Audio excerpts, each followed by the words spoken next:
శ్రీమతి సోనియా గాంధీ గారు ఇచ్చిన మాట ప్రకారం తెలంగాణ రైతాంగానికి 2 లక్షల రూపాయల రుణమాఫీ చేసి వ్యవసాయం దండుగ కాదు వ్యవసాయం పండుగ అని నిరూపించడానికి చేస్తున్న ప్రయత్నంలో భాగంగా మలి విడత 1,50,000 రూపాయల వరకు రుణమాఫీ కార్యక్రమాన్ని ఈరోజు ఈ ప్రాంగణంలో మనం ఏర్పాటు చేసుకోవడం జరిగింది. ఈ కార్యక్రమంలో శాసన మండలి చైర్మన్ పెద్దలు సుఖేందర్ రెడ్డి గారు, శాసనసభ స్పీకర్ శ్రీ గడ్డం ప్రసాద్ కుమార్ గారు, ఉప ముఖ్యమంత్రి వర్యులు బట్టి విక్రమార్క గారు, వ్యవసాయ శాఖ మంత్రివర్యులు తుమ్మల నాగేశ్వరరావు గారు, సహచర మంత్రివర్గ సభ్యులు, శాసన మండలి సభ్యులు, శాసనసభ్యులు, ప్రభుత్వ ప్రత్యేక సలహాదారు పెద్దలు కేశవరావు గారు, మీడియా మిత్రులు, వివిధ నియోజకవర్గాల నుంచి ఇక్కడికి విచ్చేసిన రైతాంగానికి అందరికీ కూడా మనస్ఫూర్తిగా ధన్యవాదాలు తెలియజేస్తున్నా. మిత్రులారా, ఈరోజు ఈ కార్యక్రమం మాకందరికీ తెలంగాణలో ఉన్న లక్షలాది మంది రైతుల ఇళ్లలో పండగ జరుగుతుంటే ఈ కార్యక్రమంలో భాగస్వాములు అవ్వడం మా జన్మ ధన్యమైంది అని చెప్పి మా సహచరులందరం మేమందరం భావిస్తున్నాం. ఈరోజు ఈ కార్యక్రమంలో పార్టీలకు అతీతంగా రైతుల యొక్క సంక్షేమాన్ని ఆకాంక్షించే శాసనసభ్యులు సిపిఐ నుంచి, భారతీయ జనతా పార్టీ నుంచి కూడా శాసనసభ్యులు ఇందులో పాల్గొని ఈ కార్యక్రమం పార్టీలకు అతీతంగా రాజకీయ ప్రయోజనం కాదు రైతు ప్రయోజనమే ముఖ్యమని చెప్పి విజ్ఞత ప్రదర్శించి ఇందులో పాల్గొన్నందుకు వాళ్ళందరిని కూడా మనస్ఫూర్తిగా నేను అభినందిస్తున్నా. ఈరోజు దేశంలో కార్పొరేట్ కంపెనీల యజమానులు వేలాది లక్షలాది కోట్ల రూపాయలు బ్యాంకుల ద్వారా అప్పులు పొంది వ్యాపారాలలో నష్టం వచ్చిందని చెప్పి లేదా తప్పుడు లెక్కలు చూపించి లక్షలాది కోట్ల రూపాయలు బ్యాంకులకు ఎగవేసి ఈ దేశాన్ని వదిలి పారిపోతున్నారు. వాళ్ళు బ్యాంకుల దగ్గర తీసుకుంటున్న అప్పులు ఒక రకంగా బ్యాంకులను మోసగించాలన్న ఉద్దేశంతో తీసుకొని ఆ కంపెనీలు దివాలా తీసినాయని చెప్పి బ్యాంకులను మభ్యపెట్టి దాదాపుగా 14 లక్షల కోట్ల రూపాయలు 10 సంవత్సరాలలో బ్యాంకులకు కార్పొరేట్ వ్యాపార సంస్థలు ఎగవేయడం జరిగింది. కానీ రైతు ఈ దేశంలో ఏ మూలన ఉన్నా, అది హర్యానా కావచ్చు, పంజాబ్ కావచ్చు, లేదా మహారాష్ట్ర కావచ్చు, తెలంగాణ కావచ్చు, తెలంగాణలో నిజామాబాద్ కావచ్చు, మహబూబాబాద్ కావచ్చు, లేకపోతే మహబూబ్ నగర్ కావచ్చు, రైతు 10 మందికి సహాయపడడానికి, 10 మందికి పట్టెడు అన్నం పెట్టడానికి, తన అప్పుల పాలైనా సరే తన వృత్తిని మానొద్దు, 10 మందికి ప్రయోజనం చేకూరాలి అని చెప్పి క్రాప్ లోన్ తీసుకొని వచ్చి పెట్టుబడిగా పెట్టి పంటలు పండిస్తే ఆ పంటలకు సరైన గిట్టుబాటు ధర రాకపోవడమో, పంట ఆశించిన మేరకు ఉత్పత్తి జరగకపోవడమో, వివిధ కారణాల చేత రైతు నష్టపోయి బ్యాంకులో పన్నులు తెచ్చుకున్న అప్పులు చెల్లించలేక, బ్యాంకుల్లో తెచ్చుకోలేని వాళ్ళు ప్రైవేటు వ్యక్తుల చేత అత్యధిక మిత్తితో తెచ్చుకొని వాళ్లకు చెల్లించలేక అప్పులవాడు ఇంటి ముందుకు వస్తే కుటుంబ సభ్యుల ముందు, భార్య బిడ్డల ముందు ఆత్మగౌరవం దెబ్బతిని ఏ సొంత పొలంలో సిరులు బండాలి అని ఆలోచన చేసినరో అదే సొంత పొలంలో పురుగుల మందు తాగి ఆత్మహత్యలు జరుగుతున్న విషాదకరమైన సంఘటనలు ఎన్నో మనం చూస్తున్నాం. అందుకే మే 6, 2022 నాడు వరంగల్ ఆర్ట్స్ కాలేజ్ మైదానంలో మా నాయకుడు రాహుల్ గాంధీ గారి సమక్షంలో వరంగల్ రైతు డిక్లరేషన్ పేరు మీద ఏ రైతు కుటుంబంలో విషాదం ఉండకూడదు, వ్యవసాయం చేసే ప్రతి రైతు ఆనందంలో ఉండాలి, ఆర్థిక సంక్షోభంలో కూరుకుపోకూడదు, వాళ్ళను ఆదుకోవాలన్న లక్ష్యంతో 2 లక్షల రూపాయల రైతు రుణమాఫీ చేస్తామని ఆనాడు ఓరుగల్లు గడ్డ మీద నుంచే లక్షలాది తెలంగాణ రైతాంగానికి మాట ఇవ్వడం జరిగింది. రైతు డిక్లరేషన్లో మేము మాట్లాడిన అంశాలను చాలామంది టీవీల ముందు పేపర్ల ముందు అవహేళన చేస్తూ ఈ దేశంలో ఎవరూ చేయలేదు, తెలంగాణ రాష్ట్రంలో గత ప్రభుత్వం 2014లో 1 లక్ష రూపాయల రుణమాఫీ చేస్తా అని మొదటి విడత కాదు 5 సంవత్సరాలు 60 నెలలు 4 విడతల్లో చేసి చివరికి అసలు కంటే మిత్తి ఎక్కువయి రైతుకు ఇచ్చిన 1 లక్ష రూపాయల రుణమాఫీ కూడా మిత్తిలకే సరిపోయి అసలు బకాయి అట్లనే ఉండే విధంగా ఆనాటి పరిస్థితులు. ఆనాడు ధనిక రాష్ట్రానికి నిధుల కొరత లేకపోయినా ఆ రోజు రైతులకు న్యాయం జరగలేదు. మళ్ళీ రెండవసారి కూడా అదే వాగ్దానంతో ముందుకొచ్చి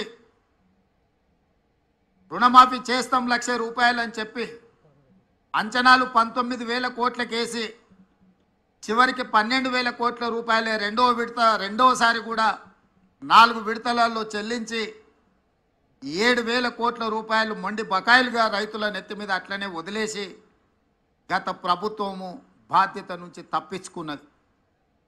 ఏది ఏమైనా 2 విడతలుగా కలిసి 10 సంవత్సరాలు 120 నెలలు కలిపితే కూడా 25,000 కోట్ల రూపాయలు గత ప్రభుత్వం చెల్లించలేకపోయింది. మేము అంచనాలేసి బ్యాంకుల నుంచి వివరాలు తెప్పించుకొని కమర్షియల్ బ్యాంక్సే కాకుండా అగ్రికల్చరల్ బ్యాంక్స్ నుంచి కూడా రైతులకున్న అప్పుల వివరాలు తెచ్చుకున్నప్పుడు 31,000 కోట్ల రూపాయలు దాదాపుగా లెక్క తేలింది.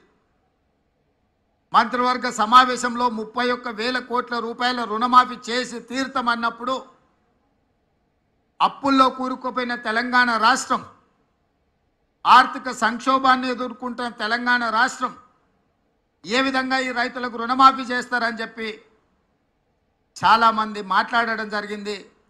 కొంతమంది శాపనార్థాలు పెట్టడం జరిగింది. వాళ్ళు చేసిన అప్పులు వాళ్ళకి తెలుసు కాబట్టి వాళ్ళు ఒక నమ్మకంగా ఉన్నారు, ఎట్టి పరిస్థితుల్లో వీళ్ళు చెల్లించరు, ఆగస్టు నెలలో ఏదైతే మాట ఇచ్చిండో మాట తప్పుతాడు అని.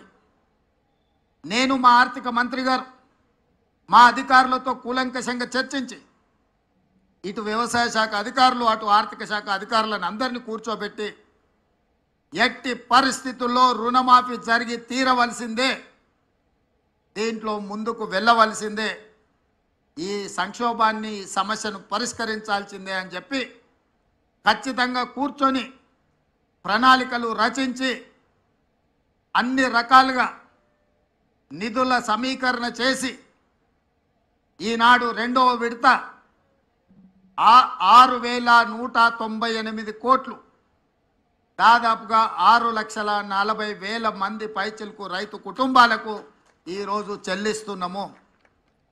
మొదటి విడతలో 6,098 కోట్లు దాదాపుగా 11.5 లక్షల రైతు కుటుంబాలకు లాభం జరిగితే ఈరోజు దాదాపుగా 6,198 కోట్లు 6.5 లక్షల రైతు కుటుంబాలకు మేలు జరుగుతుంది 2వ విడతల అని చెప్పి నేను గర్వంగా ఈ వేదిక మీద నుంచి తెలంగాణ రైతాంగానికి విజ్ఞప్తి చేస్తున్నా.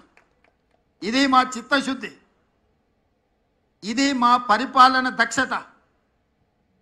కాంగ్రెస్ పార్టీ గురించి ఒక మాటలో చెప్పాలి అని అంటే పండిత్ జవహర్లాల్ నెహ్రూ గారి నుంచి మొదలు పెడితే లాల్ బహదూర్ శాస్త్రి వరకు దేశ భద్రత, ఆహార భద్రతకు అత్యంత ప్రాధాన్యత ఇచ్చినాం. అందుకే ఆనాడు జై జవాన్ జై కిసాన్ అనే నినాదంతో కాంగ్రెస్ పార్టీ ప్రజల దగ్గరికి వెళ్ళింది. జవహర్లాల్ నెహ్రూ గారు హరిత విప్లవాన్ని తీసుకొస్తే లాల్ బహదూర్ శాస్త్రి గారు ఆహార భద్రతకు సంబంధించిన నిర్ణయాలు తీసుకున్నారు. ఆనాడు బాక్రానంగల్ డ్యామ్ నుంచి మొదలు పెడితే ఈనాడు నల్గొండ జిల్లాలో ఉన్న నాగార్జున సాగర్ వరకు ఆనాడు పండిత్ జవహర్లాల్ నెహ్రూ గారు ప్రధానమంత్రిగా తొలినాళ్లలోనే వ్యవసాయ రైతుల యొక్క కష్టాలను గుర్తించి బీడులుగా మారి ఎడారులుగా ఉన్న ఈ దేశాన్ని పచ్చని పైరులతో తీర్చిదిద్దాలి అని చెప్పి సాగునీటి ప్రాజెక్టులను నిర్మించి రైతులను ఆదుకోవడం జరిగింది. వారి వారసులుగా శ్రీమతి ఇందిరాగాంధీ గారు పేదలకు అప్పు పుట్టాలి అని అంటే పెద్ద పెద్ద వ్యక్తుల దగ్గర అప్పులు తెచ్చి బానిసలుగా మారుతుంటే బ్యాంకుల పేరు మీద ప్రైవేటు వ్యక్తుల చేతుల్లో ఆర్థిక వ్యవస్థ మొత్తం బందీ అయి ఉంటే బ్యాంకులను జాతీయీకరణ చేసి పేద రైతాంగానికి తక్కువ వడ్డీలతో రుణాలు ఇచ్చే విధంగా శ్రీమతి ఇందిరాగాంధీ గారు బ్యాంకుల జాతీయీకరణ చేసింది. ఆ తర్వాత అధికారంలోకి వచ్చిన కాంగ్రెస్ పార్టీ శ్రీమతి సోనియా గాంధీ గారు, శ్రీ మన్మోహన్ సింగ్ గారు ఆహార భద్రత చట్టాన్ని తీసుకొచ్చి ప్రతి పేదవాడి ఆకలి తీర్చాలి, రైతులకు ఉన్న అప్పులను తీర్చాలి అన్న ఆలోచనతోని 72,000 కోట్ల రూపాయలు ఏక మొత్తంలో ఈ దేశంలో రైతు రుణమాఫీ చేయడం ద్వారా రైతాంగం పట్ల కాంగ్రెస్ పార్టీకి ఉన్న చిత్తశుద్ధిని వారు నిరూపించుకున్నారు.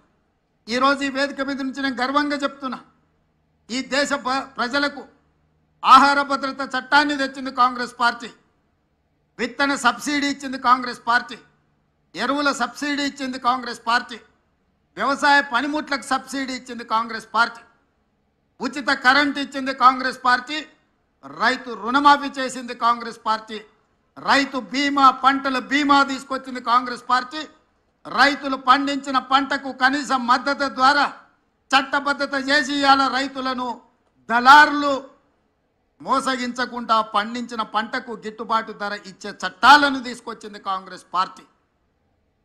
వారి వారసులుగా ఈరోజు రాహుల్ గాంధీ గారు మేము సెప్టెంబర్ 17, 2023 నాడు తుక్కుగూడ రంగారెడ్డి జిల్లాలో రాజీవ్ గాంధీ ప్రాంగణంలో శ్రీమతి సోనియా గాంధీ గారు 6 గ్యారెంటీలను ఇస్తే ఆ 6 గ్యారెంటీలను అమలు చేయడానికి నా సహచర మంత్రివర్గ సభ్యులందరూ కూడా సంపూర్ణంగా నాకు సహకారాన్ని అందించి అండగా నిలబడ్డారు. కాబట్టి ఈరోజు మళ్ళీ 6,198 కోట్ల రూపాయలు రెండో విడత రైతు రుణమాఫీ ఈ వేదిక మీద నిలబడి నేను చేయగలుగుతున్నాను.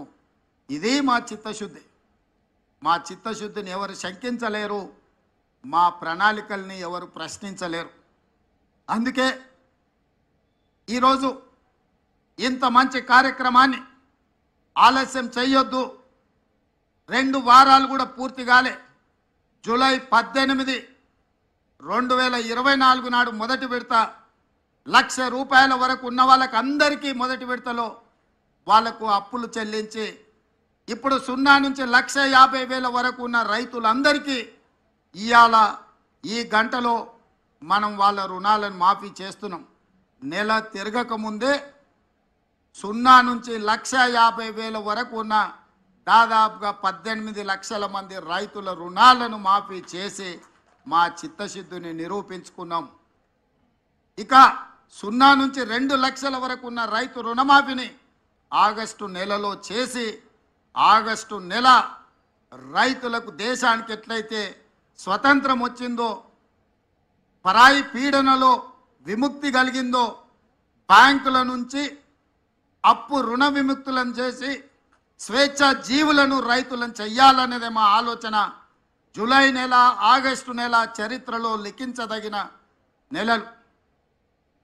నేను ఒక్క మాట స్పష్టంగా చెప్పదలుచుకున్నా, 77 సంవత్సరాల స్వతంత్ర భారతదేశంలో ఏ రాష్ట్రం కూడా 31,000 కోట్ల రూపాయల రుణమాఫీ చెయ్యలేదు. ఈరోజు తెలంగాణ రాష్ట్రం మా ప్రభుత్వం చేసింది. ఇది దేశ చరిత్రలోనే రికార్డ్. ఈ రికార్డ్ రైతుల కోసమే చేసినాము, రైతులను ఆదుకోవాలన్న ఆలోచనతో చేసినాము. ఇవాళ మేము రుణమాఫీ చేసినామంటే ఎన్నికలు లేవు, మేము ఓట్లు అడగడం లేదు. ఎన్నికలు ఉన్నప్పుడు ఓట్లు అడిగినప్పుడు రాజకీయ పార్టీలు ఇట్లాంటి నిర్ణయాలు చేస్తాయి తప్ప రాజకీయ ప్రయోజనం లేకుండా రైతు ప్రయోజనం కోసం ఎప్పుడు జరగలే. కానీ మేము రైతు ప్రయోజనానికే ప్రాధాన్యత ఇవ్వాలన్న ఆలోచనతో ఏ ఓట్లు లేనప్పుడు ఏ సీట్లకు ఎన్నికలు జరగనప్పుడు ఈరోజు ఈ కార్యక్రమాన్ని తీసుకోవడం ద్వారా రైతులకు అండగా నిలబడతామన్న విశ్వాసాన్ని మేము కల్పించదలుచుకున్నాం. బ్యాంకర్స్ కూడా ఒక మాట, కార్పొరేట్ కంపెనీలు అప్పులు చేస్తే మొండి బకాయిలుగా మారితే చెల్లిస్తాం, వన్ టైం సెటిల్మెంట్ చేయండి అని అప్పు 10 లక్షలు ఉంటే దాన్ని 3 లక్షలకే తగ్గించుకొని కుదించుకొని అప్పులు చెల్లిస్తుంటారు.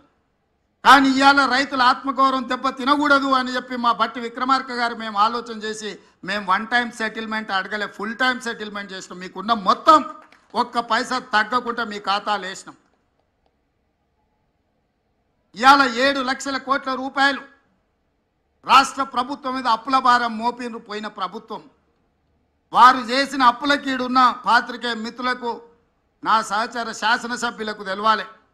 6 నెలల్లో మన ఆర్థిక మంత్రి బట్టి విక్రమార్క గారు పోయినాయన చేసిన అప్పులకు 43,000 కోట్ల రూపాయల మిత్తి కట్టిండయా. ఆయన చేసిపోయిన అప్పులకు తెలంగాణ రాష్ట్రాన్ని ఆయన తాకట్టు పెడితే ఆ తాకట్టును ఇడిపించడానికి ఈరోజు 6 నెలలలో బట్టి విక్రమార్క గారు పెన్షన్లు ఇచ్చిండు, ఫీజు రియంబర్స్మెంట్ చేసిండు, ఆర్టీసీ బస్సు ఆడబిడ్డలకు ఉచిత ప్రయాణం ఇచ్చిండు, రాజీవ్ ఆరోగ్యశ్రీ అమలు చేసిండు, 200 యూనిట్లు ఉచిత కరెంటు అందుబాటులోకి తీసుకొచ్చిండు, ఇందిరమ్మ ఇండ్లు కట్టడానికి అనుమతులు ఇచ్చిండు. ఇన్ని ఇచ్చి ప్రతి నెల 1వ తారీఖు నాడు ప్రభుత్వంలో పనిచేసే ఉద్యోగులకు 1వ తారీఖు నాడు ప్రతి నెల 5,000 కోట్ల రూపాయల జీత భత్యాలు చెల్లిస్తున్నాడు. ప్రభుత్వానికి పనిచేసి రిటైర్ అయిన ఉద్యోగస్తులకు పెన్షన్లు 1వ తారీఖు నాడు చెల్లిస్తున్నాడు.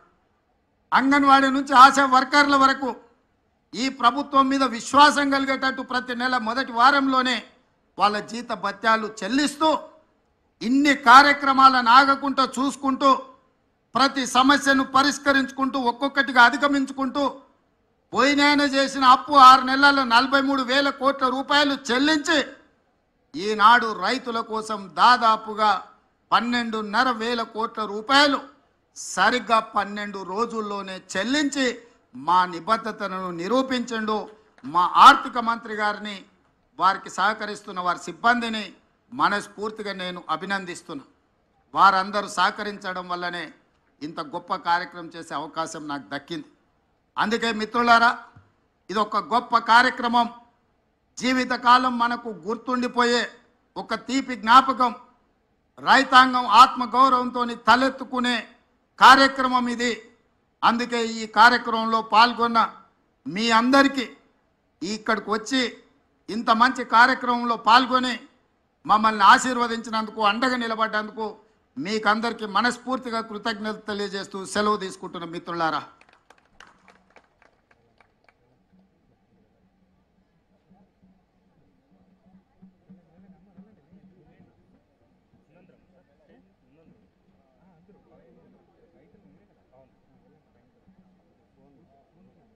ఫోన్ అంతా వద్దులేదు.